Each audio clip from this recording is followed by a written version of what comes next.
Oh, thank you so much. Greetings to the leadership of the church, all the elders, the deacons, and those who are serving in departments. I greet you in the wonderful and the mighty name of my Lord and Savior Jesus. Amen.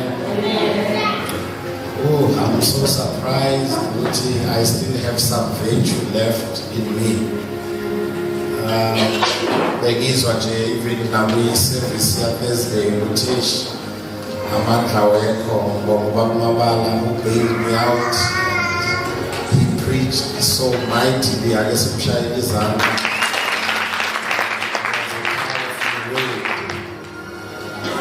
Hallelujah. Powerful word. Kube ngibalalela abantwana bami. Oh, Sister AK, no Sister Bukwami. I'm so excited. Uti get a student ways and the uti mama la pambi was with la batabagalele. They are so deep in scripture. Now tata my chance. Hallelujah. Zamile bekufuna nje isikhathi sokuyophumula uma umfundisi wena akafuni. Bekufuna ukuhamba ngedwa. Thathe nje amalanga noma mabili noma mathathu ngedwa. Ngiyolala nje ngivuke ngilale ngivuke ngedwa. Engekho yena. Manje uyamgolozela. I will intercede ngizoze ngiphumelele. Hallelujah. Bazalwane, we are going to pray today. Last week you were praying for somebody, and today you will be praying for yourself. We are looking at the role of the Holy Spirit in prayer. Hey, I'm going to push this thing until it comes alright. It's the 4th week. Slow Skuluma J. The works of the Holy Spirit. But today is the role of the Holy Spirit in prayer. Did you know what the Holy Spirit plays a significant role when we pray? How many who knew zishayele izandla? Therefore it is dangerous ukukhuleka umoya egcweleke. In fact, when I was going through this, I discovered that prayer is not even about your well-organized grammar, your eloquence, ukuthi amagama uwabeka kanjani. Into ebalulekile umoya egcwele. Noma amagama engekho. That is why uNkulunkulu akamind ukubenza abantu bangakwazi ukukhuluma. And kubo laba abangakhulumi can still receive the glory. Asitshele thina sikwazi ukukhuluma ukuthi nani-ke mase ningasafuni ngiyovusa manje angikudumo. So it's not about our grammar. Cela siyezwini ncwadi Romans chapter number 8. We are reading verse 26 and 27. Now in the same way, the Spirit also helps our weakness. For we do not know what to pray for as we should. But the Spirit Himself intercedes for us with groanings too deep for words. And He also searches the heart. He who searches the heart knows what the mind of the Spirit is. Because He intercedes for the saints according according to the will of God. Glory. Ngicela laba abahluphayo abantwana nibathwise ngaphandle. Likewise, the Spirit helps us in our weakness. Verse 84, we do not know what to pray as we ought, but the Spirit Himself intercedes for us with groanings too deep for words. Asithola ngesizulu.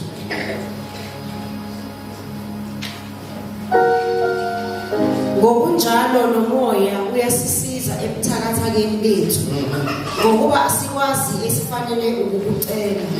Kodwa umoya uqobo uyasicisela ngokukubula okungakhulumeki ngamazwi. Kepha yena ohlola izinhliziyo uyakwazi okuqondwa ngumoya ngokuba unxusela abangcwele ngokwentando kaNkulunkulu. Unxusela abangcwele nani?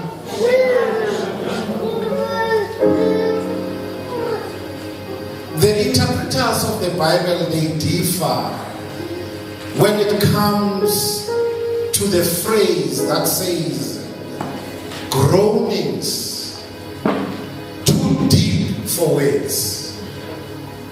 Amanye translation ati groanings that cannot be uttered.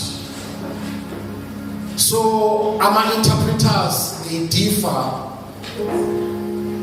Number one, they say these are the groanings which the Holy Spirit Himself makes.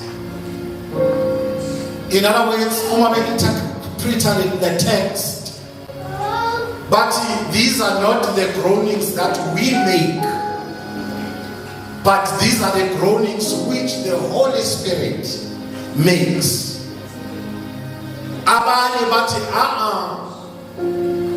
These are our own groanings and sighs in prayer, which the Holy Spirit makes into effective prayer before God. In other words, when you pray and you come to a place where you can't utter words. If we remember the woman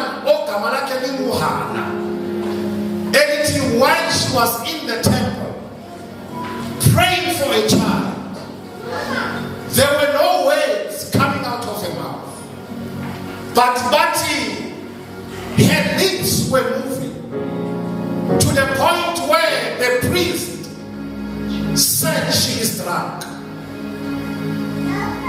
What here now? I am not drunk. God will ngithulula. Now that is why the second group of interpreters are saying these are our groanings.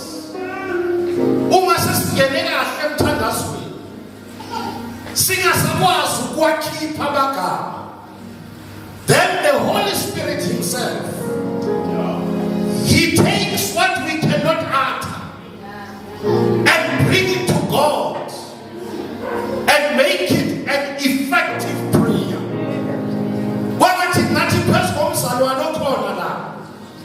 Your prayer will make sense today. I say your prayer will make sense not to you but to God today.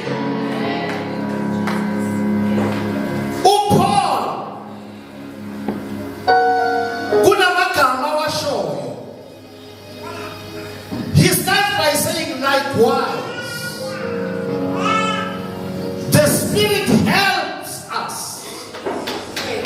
Baba Kamakono is our helper, and He's in the house today. He's about to help those who cannot pray.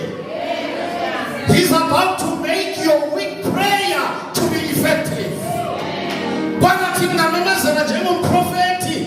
There are prayers that are going to be answered today.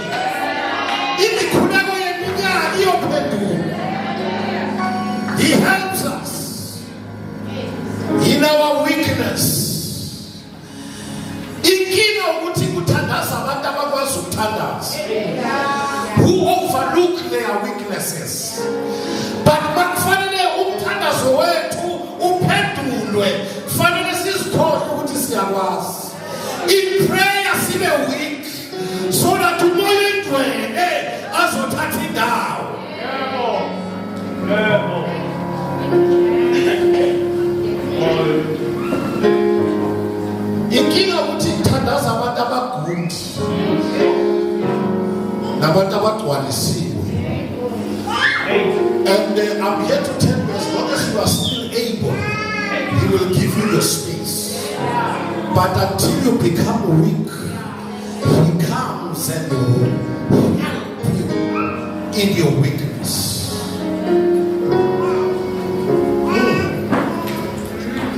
Better to Paul, any door, we don't know what to pray.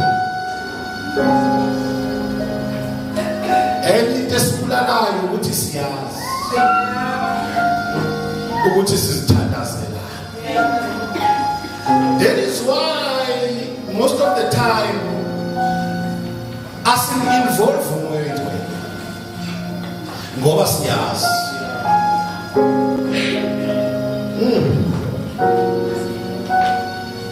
Uthi we don't know what to pray for.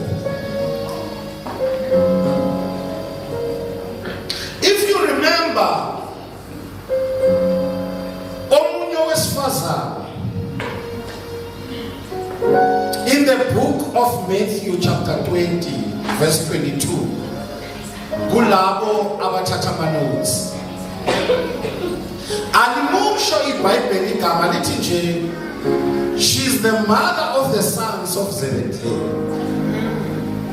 She came to Jesus. Uthi kuJesu, can you do me one thing? I want my sons to be your right hand and your left hand man. Uma ufike embusweni wakho. Funeka indodana yami ihlale ngapha, enye indodana ihlale ngapha. This woman was intentional going to Jesus. This woman knew what she wanted when she went to Jesus. But you just verse 22 little, then Jesus answered, you do not know what you are asking for. Minga kimtandaza sitandaza sithi siyazi. Siyenkosini siyazi. God, I need a house. God, I need a husband. God, I need a miracle. God, I need money. Ati mayebheka uJesu. Ati nceku yami. Inkinga ukuthi awuyazi into ifunayo. Awubuza umakhelwane, say my neighbor. Do you know what you are asking for?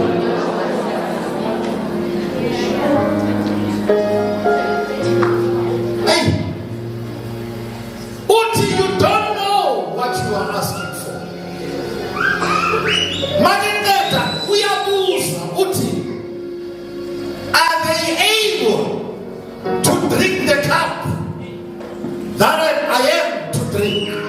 Bazoliphuza yini lesisitsha engiyakusiphuza?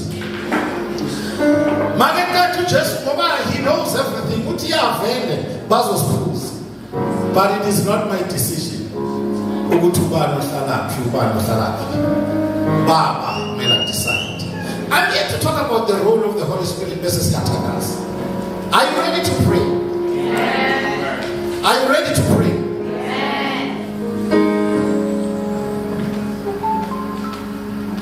But umbuzo wami ukuthi sisaye emthandazweni, do we really know what we are asking for?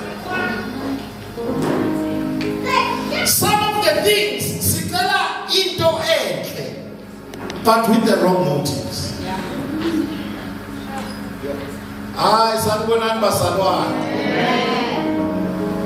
uNkulunkulu ngaphambi kokubaphendula uyayihlola inhliziyo. Kukhona abantu abafuna izinto ezi-right but for the wrong reasons. Yingakho lithi iBhayibheli, you don't Nkosi yami. Yazi besiqale kahle ndodana. Angazi ungishiye phi. Bathi khona la ungishiye khona. Ngiyazwa ukuthi ngiyasala kodwa siqale kahle. We were in agreement. That is why James chapter 4 verse number 3 says, you ask and you do not receive because you ask wrongly. Bazothi ngiyazisholo lelo verse alikho. Funda ane. Funda mntana, funda. You ask and do not receive. Yebo. Because you ask with wrong motives. You are asking and you don't receive. The reason motives are wrong.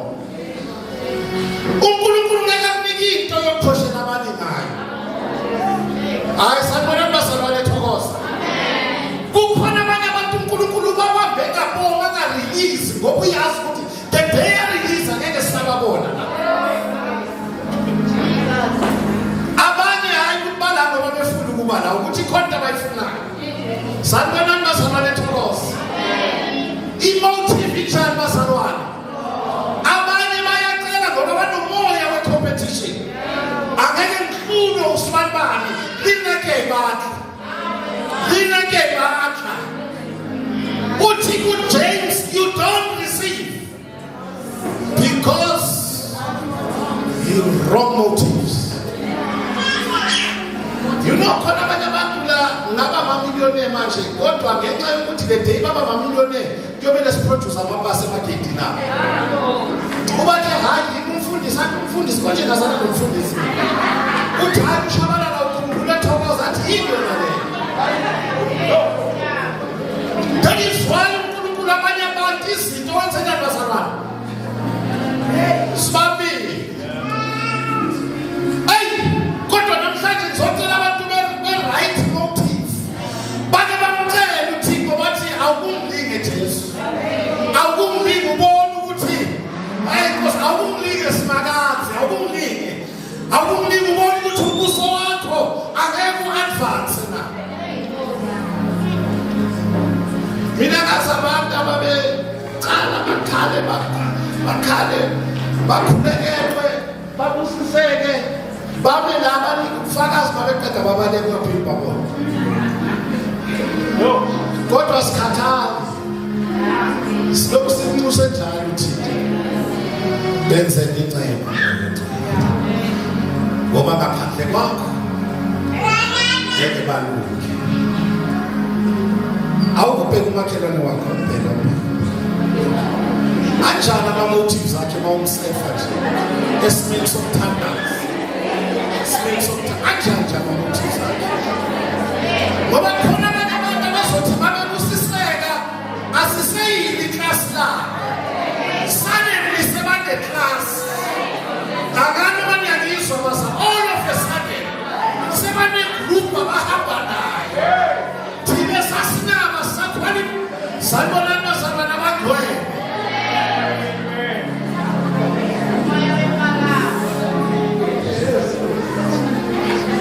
All of a sudden abasabingeleli bongababingelelanga abo greet me first.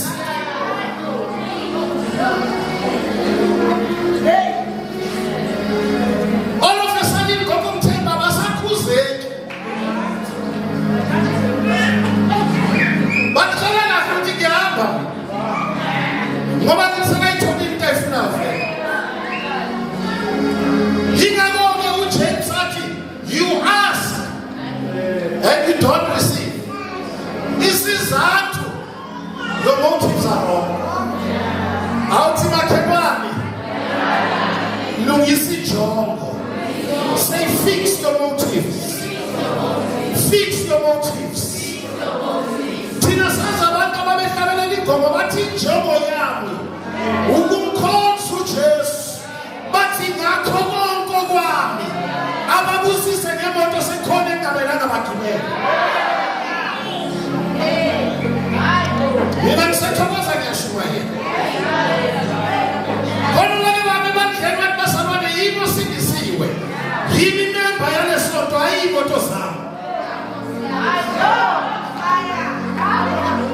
Amina mbangwele. Wathi akuyinikelani imoto zami, kuyinikele mina.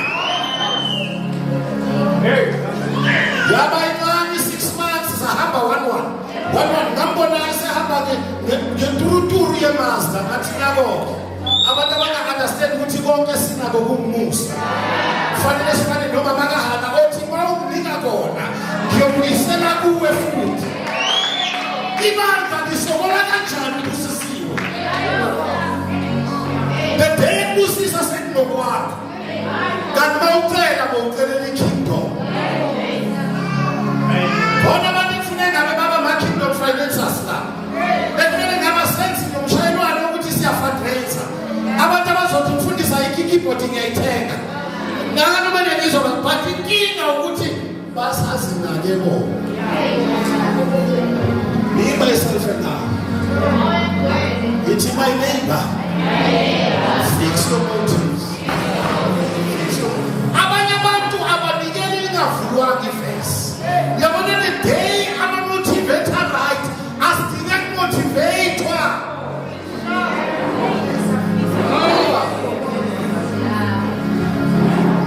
You ask, but you do not receive. Because you ask wrongly. Oh, but thank God for the Holy Spirit, our help. Our prayers will be effective before God. Banga kama mzwani njengamuntu khona kule ndawo. Banga kama vumelana namuntu khona akesuchayini zami. Ukuthi moyingwe ukhona kule. Moyingwe ukhona.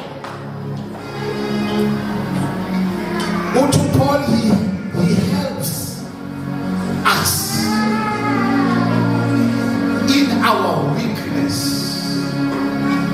La kimthakathaka khona. Yena uba namandla. Ngifuna ukusibelela legama lesibili ngoba likhuluma ngo-help. Kulabo abathatha ama-notes, it's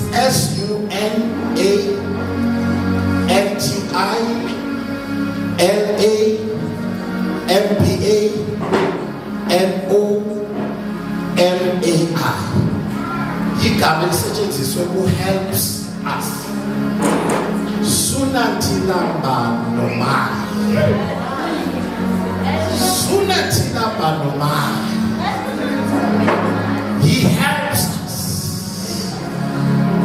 He sunantilambanomai. He helps us. He helps us. Uyasisiza.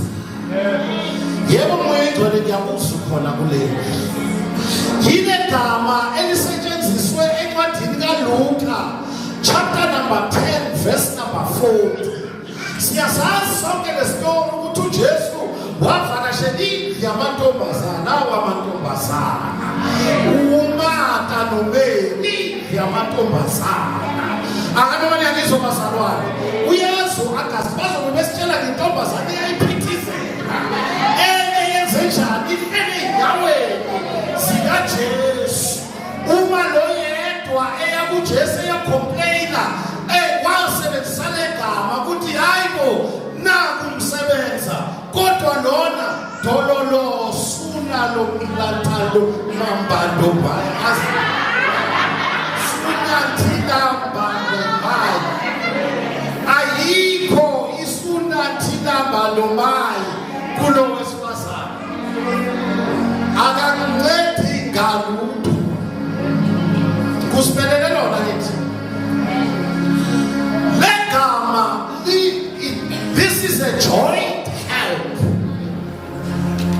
It is an assistance offered by any two persons to each other who mutually bear the same load or carry it in between them. Hey, ipeni pasiti ya miyumnige. Hey, Rosa, la bazarwa.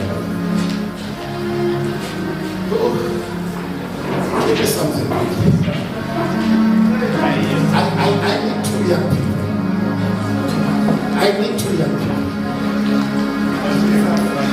Quickly, 2 young people.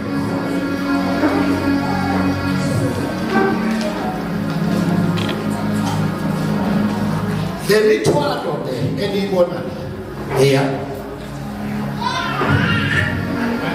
No, ungenele uzohafula ahafulele.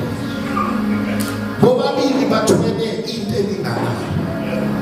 Ngamanye amagama emkhulekweni umoya engcwele uhafula okuhle akushiye nokuhle. Uthatha kwakho akuhafule phakathi ekwenjani akushiye nokuhle. Futhi mayebona ukuthi ngathi leyo ayisebenzi. Umoya engcwele uyahlanganisa. So noma mntanami abesethi bamba le data mina ngizobamba ngalo. Umoya engcwele abesethi let's carry it together. Yingaki iBhayibheli lithi he is our helper. Akekho uthwale eyedwa. uJesu wathi angimshinodwa. Ngimshiya nomthokozisi umoya engcwele. Athi umsizi. Somebody shout our helper. Umengeka thwali ngenye uyahlanganisa nibambe bobabili. Niye nawe esikalweni somusa. Makabe bongalekile wena, he's gonna make it make sense to God. Sunatina banomai.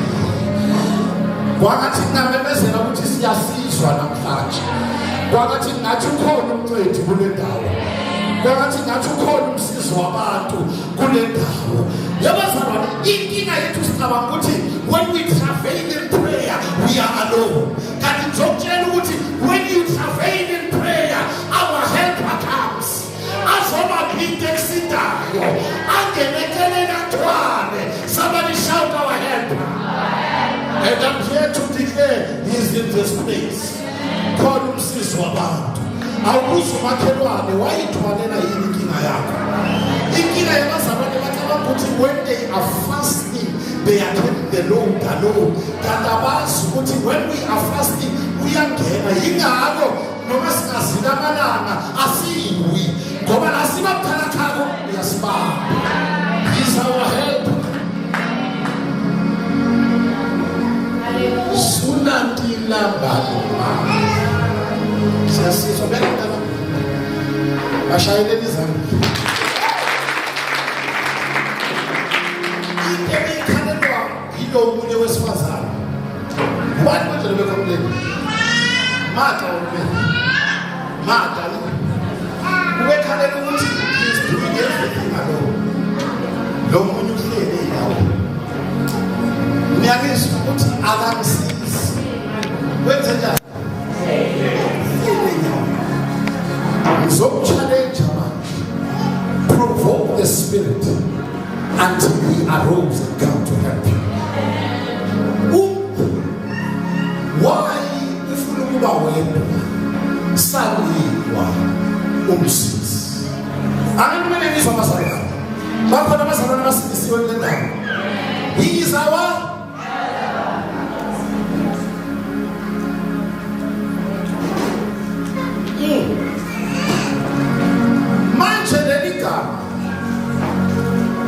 does not indicate that the Holy Spirit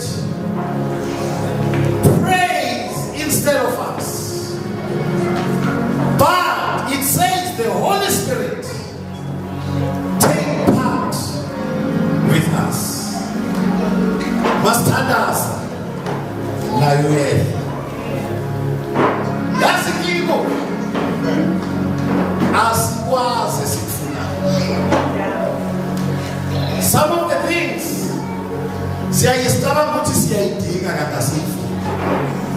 we go to God, we pray. There is a perfect will of God and there is a permissive will of God. Perfect will. What he asks, it shall be given. Then when you come and ask, he will give it to you. But I'm here to tell somebody, be careful. Guess it because the permissive will cinema consequence. Yabona into ye-perfect will uba nomthunga. Yabona ufuna ukubenza example. Musa ukuthenga imoto ngoba abanye bayazithenga. Izoba okay.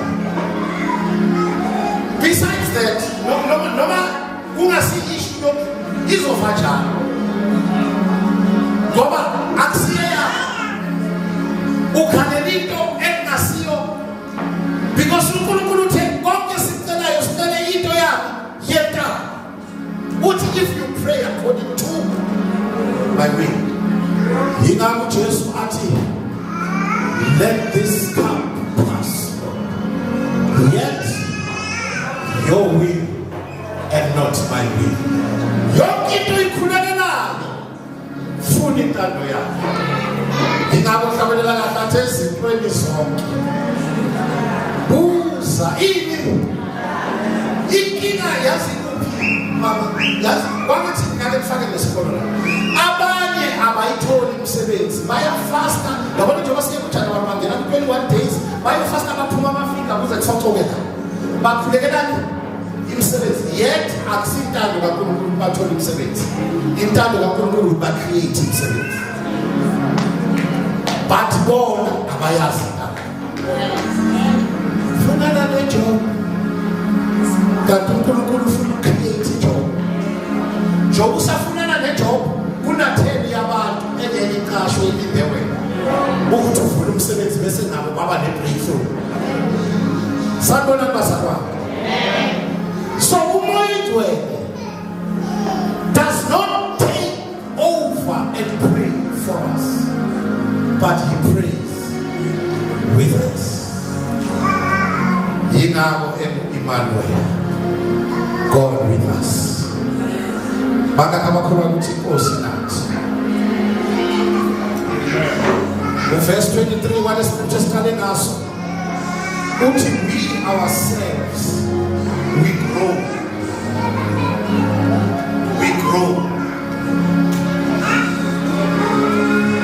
Senze njani bazalwane? Siyabonga. Surely it cannot be the Holy Spirit that grows. Because mawufunda lezi wefana nikhuluma ngokuthi indalo yiyo egrowna. Not senze njani we are growing. In other words, the Creator cannot grow, but we are growing. Are we together, Basaba? Who? Such groanings, Basaba, they seem to imply a degree of distress, anguish, which are appropriate for the creatures, not the Creator. Are we together, Basaba? Kodwa u26b mentions the groanings too deep for words, which explains it close Yokala, that verse 26, which says the Spirit helps us. I would see the Spirit replaces our prayer. We are sissies. I will tell my community tandas. Now you so tandas again now. Umamana zoti. Umasitu moyedwele. Who intercedes for us. He takes over everything. Besetina as Satana. We pray. Then he comes in and pray with us. Ooh. And the phrase that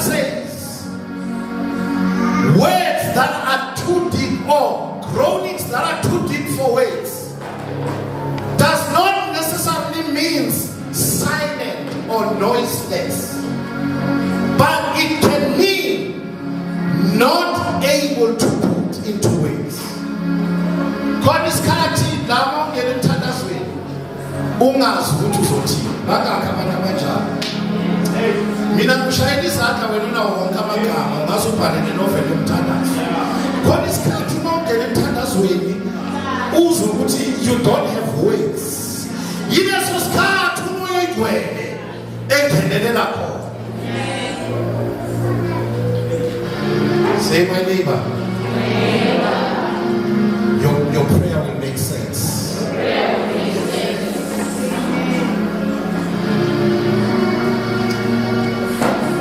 Yajazi kina yani kuphi. Ibanga lenza i-error. Because sifuna makaje umthandazo womzalwane wenze isense kithi. That is why mangane khomba umuntu umzalwane ngithi ubani umuntu okwazi ukuthandaza angashesha ikhona. Ngoba lo muntu wathandaza umthandazo womzalwane wenza isense kuye. Ngale kabuzo umzalwane wayeyikhonzile. Wathi kimi mfundisi ngifuna sibe prayer on Saturday. But I don't want everyone. Then that's kuye ufuna bani? What number one? I want those who are spirit filled.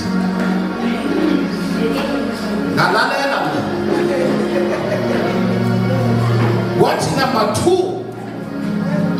I want those who can pray.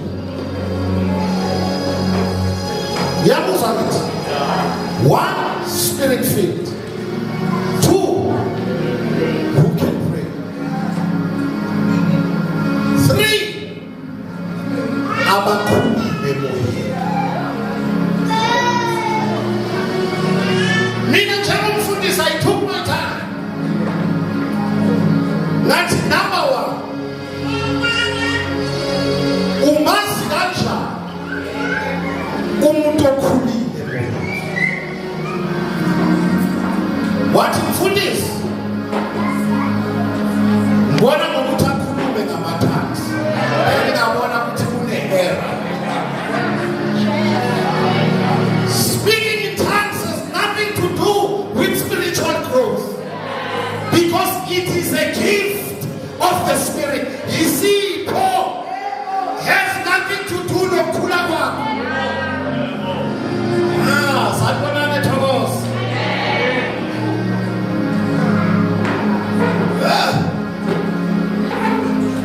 Nkosi yami, ngathi-ke okwazi ukuthandaza umejanishe iklasi aphase ekulungini ukuthi lo uyakwazi. Wathi mfundisi kukhona abantu abafika ku-intercession. We used to have intercession on Thursday. Kukhona abantu abafika ku-intercession umuntu nje ungamuzwa nokuthi uthini. Ngase ngiyabuza-ke mina ngiyigedlile ngathi awutshele kudala sekhaya. Uma abazalwane bethandaza akhuleka kithi noma bakhuleka kuthini. Wathi kuthini? Wathi kumele baziwe yithi noma kumele baziwe uthini. Wathi kumele baziwe uthini. Ngathi manje wena wayikhalela ubeso bese uthi abakwazi ukuthandaza. Ngathi kuye you will be surprised. Laba abangumsindo thandazo yaba yindawo. The one who can read the language of the heart ezwe nabo basholo phansi.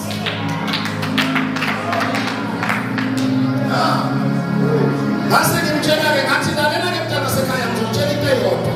I don't measure spiritual growth ngokukhuluma ngamathanzi. Ngathi spiritual growth nikumejana the day you are facing troubles. Ngathi umuntu okhulile enkosini ngimbona the day abazalwane bemhlukumeza kodwa qhubeka iseve inkosi. Ngathi loyo ukhulile nkosi. Hayi ngiyomtshela. Then I said to her, lalela ngofuna umthandazo ngomgqibelo biza wonke umuntu. Ongezi angezi ngoba akafuni or ubhizi. Akungabi nguwe othi abantu abakhulanga noma bakhulile. Niyangizwa bazalwane? But ngiyambonga uNkulunkulu ukuthi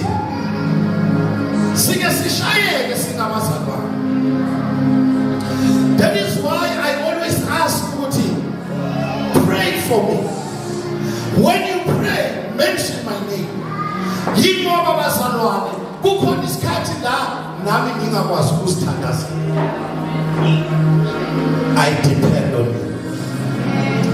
But discover yona kure ukuthola abazalwane abazoma nawe in prayer.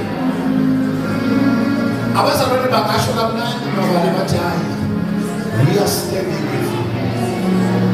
Uthola ukuthi abekho lapho. Kodwa ngathola umuntu who is closer than the brother.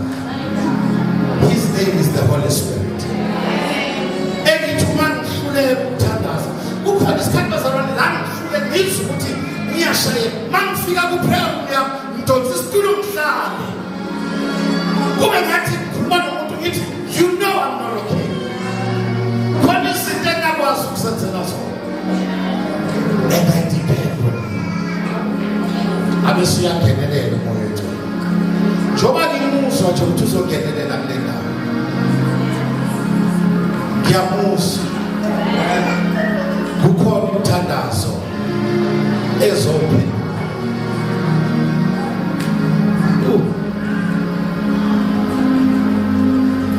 Ake silungisele masinyane bese siyothandaza. Paul encwadini yaseFilipi or Ephesians encourage abantu ukuthi pray in the spirit. Pray what? Not Jude or 20. Until we should pray in the Holy Spirit.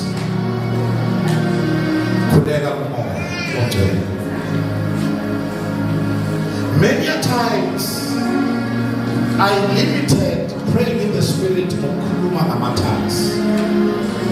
until God gave me a revelation that praying in the spirit is not just praying in the tongues. When you pray in the spirit is when your flesh is not fruitful, but your inner man is the one who prays. You are the spirit, you have the soul, and you live in the body. When you pray in the spirit is when your flesh has got nothing to do with it, but your inner man is the one who communicates with the Father.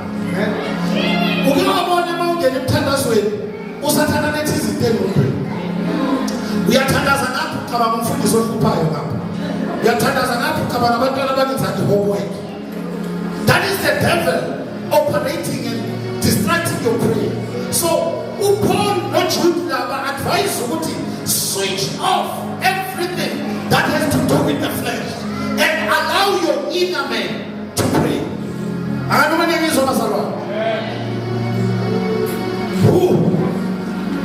And when your inner man is praying, the spirit takes over. Praying in the spirit, therefore, is an expression that seems to refer to dwelling consciously in the presence of the Holy Spirit himself.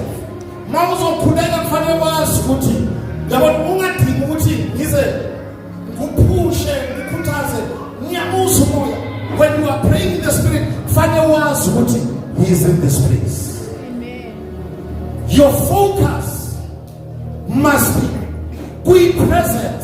I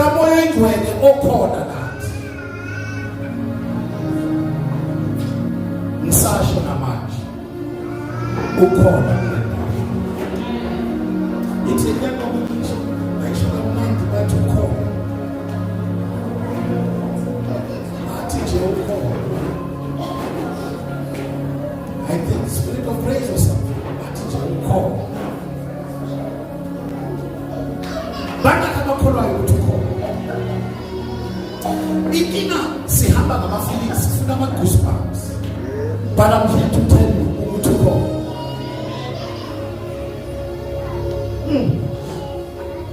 And when you pray, namhlanje,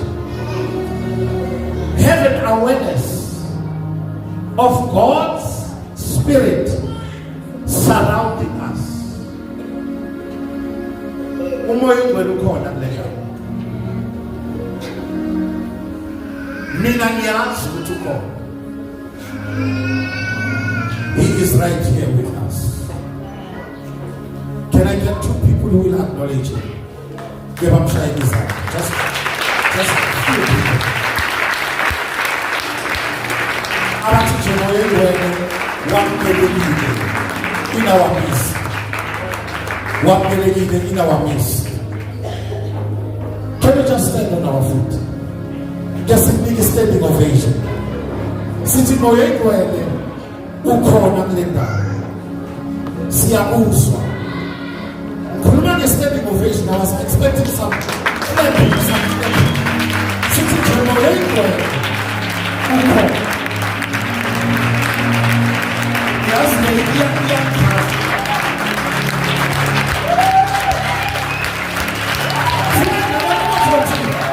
Holy Spirit, you are in this place. You are in this place. Whatever church, He is here for one reason and one reason only: to help us in our weaknesses. Sizothanda so much, and the helper is in this place. Hey. We are singing uNkulunkulu in my prayer time.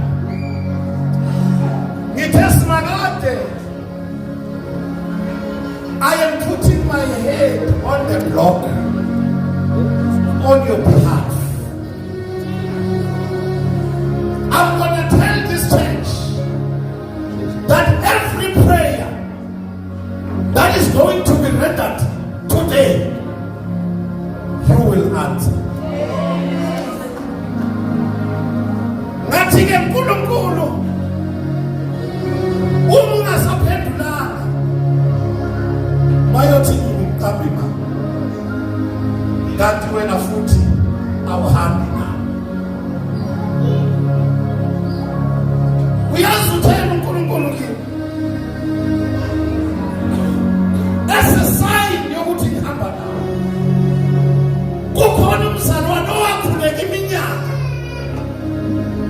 impendulo yakafika, kodwa emva kwalomkhuleko eniyowenza uzowabona ama-results. I don't know what they were praying for. I don't know how long they've been waiting for. But uNkulunkulu uthe emva kwalomthandazo nansi impendulo.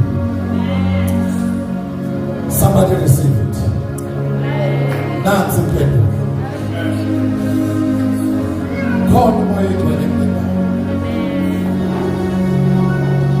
I am here to challenge you. Ooh, you receive a mommy there. I am here to challenge you. Forget about your neighbor. Namhlanje ngifuna somebody who is desperate for something. Somebody who wants something. Forget ukuthi ubani uthendo, ubani uphethe kanjani, ubani umeduze kwakho ubuka kanjani. Ufuna manje sizothandaza. Bulala modimo tsohle.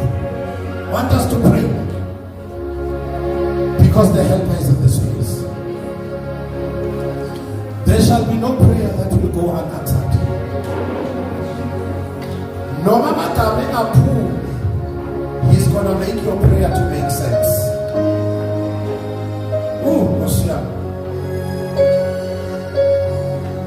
Oh, my head. Yamusu. Hamba phakathi kwethu. Hamba phakathi kwethu. Bakakha bakholwayo ukuthi umkhuleko namandla. Bakakha bakholwayo ukuthi uJesu uyalalela phela. I'm here to tell you that after this service, kunama testimonies.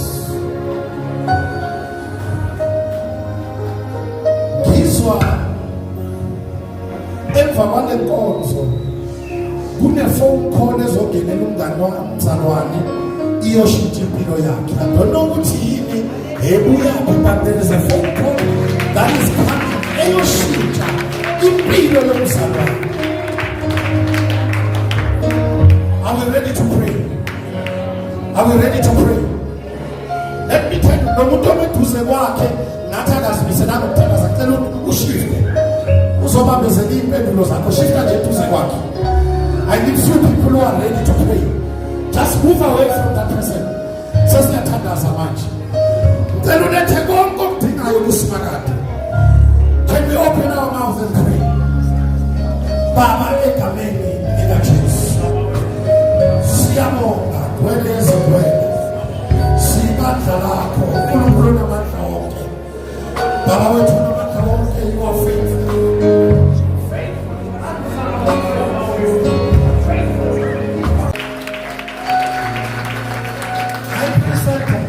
I'm down.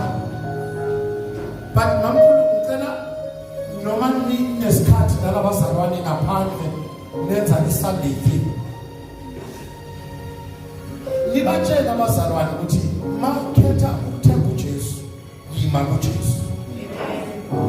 Ungathi ume kuJesu bese uyahamba uya kulabantu abahlolayo.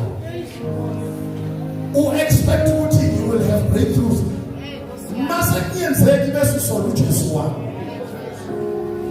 Jesus is powerful. Amen. You know, 2 weeks when I was praying, God says to me, kunomzalwane la owabuyisela impilo yakhe emuva ngokuya ebantwini abahlolayo nabantu laba bomrapeleti dibabiza konje. And ukuya kwakhe lapho impilo yakhe yonke yarivesa. And kuba bona zothi levangeli alinamandla amaningi. This gospel has power. Okay, to just stand on Jesus. Ungambuki nezinto.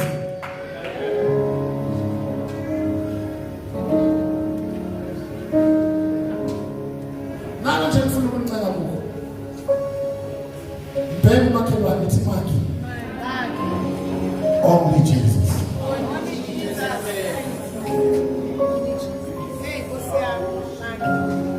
Only Jesus.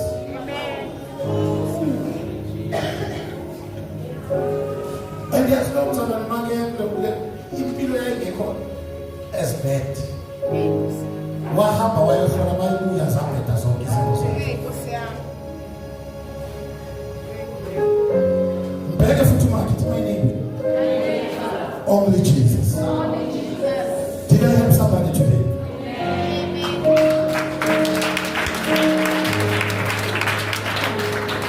Noma ngabe umthandazo wakho kuwe awenzi sense, through the Holy Spirit is effective. Your prayer is effective. Awushaya uNkulunkulu wamazwi.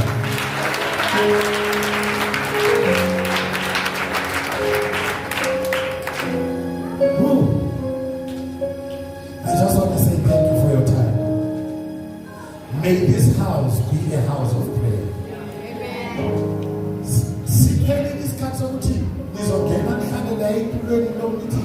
Glory, glory to me now. This house shall be the house of prayer. Prayer is the order of the day. It takes a guarantee yona. Emva kwale nkonzo, testimonies are coming.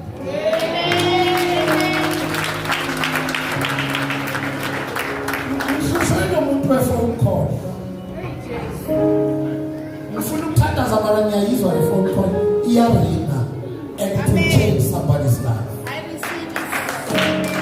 You are blessed and blessed.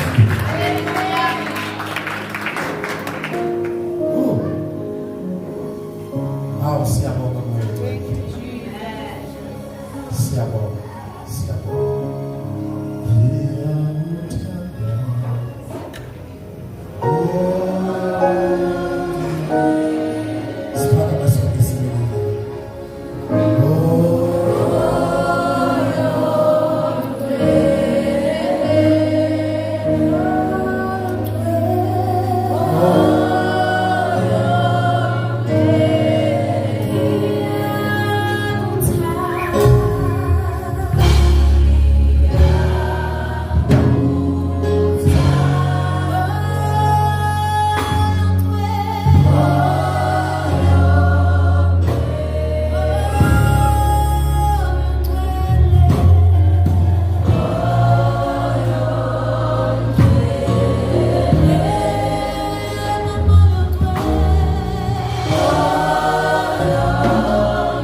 hit the man.